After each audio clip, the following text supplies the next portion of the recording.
ପ୍ରଜାପିତା ବ୍ରହ୍ମକୁମାରୀ ଈଶ୍ୱରୀୟ ବିଶ୍ୱବିଦ୍ୟାଳୟ ଭୁବନ ଶାଖା ପରିସରରେ ଦାଦି ପ୍ରକାଶମଣିଙ୍କ 17ତମ ଶ୍ରଦ୍ଧାଞ୍ଜଳି ଦିବସ ପାଳିତ ହୋଇଯାଇଛି।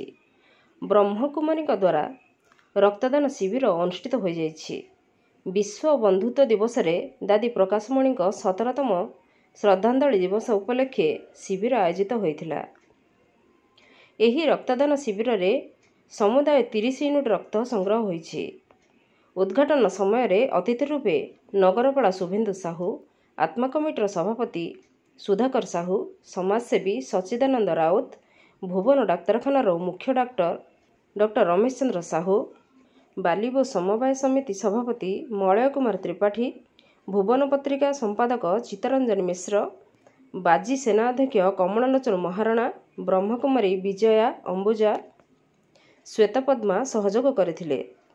ବ୍ରହ୍ମକୁମାରୀ ସୋନାଲି, ଭାଇ ସତ୍ୟବ୍ରତ ସାହୁ, ଭଉଣୀ ମାମଲି ସାହୁ, ଗୋଟିଏ ପରିବାରର 3 ଜଣ ରକ୍ତଦାନ କରିଥିବାରୁ ସଂଯୋଜକ ପୂର୍ଣ୍ଣଚନ୍ଦ୍ର ସାହୁ ସମସ୍ତ ରକ୍ତଦାତା ଓ ସହଯୋଗୀଙ୍କୁ କୃତଜ୍ଞତା ଜଣାଇଛନ୍ତି। ପ୍ରବଳ ବର୍ଷା ସତ୍ତ୍ୱେ 30 ୟୁନିଟ୍ ରକ୍ତ ସଂଗ୍ରହ କରାଯାଇଥିଲା। 25 ଜଣ ପୁରୁଷ, 5 ଜଣ ମହିଳା ଏହି ରକ୍ତଦାନ ଶିବିରରେ ରକ୍ତଦାନ କରିଥିଲେ।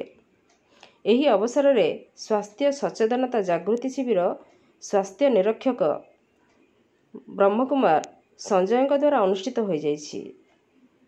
ପ୍ରାୟ 57 ଜଣ ବ୍ୟକ୍ତିଙ୍କର ହୋଲ୍ ବଡି ସ୍କାନ୍ କରାଯାଇଥିଲା। ଢେଙ୍କାନାଳରୁ ସୌମ୍ୟରଞ୍ଜନ ମହାନ୍ତିଙ୍କ ରିପୋର୍ଟ, ନାଗରାଜ ନ୍ୟୁଜ୍।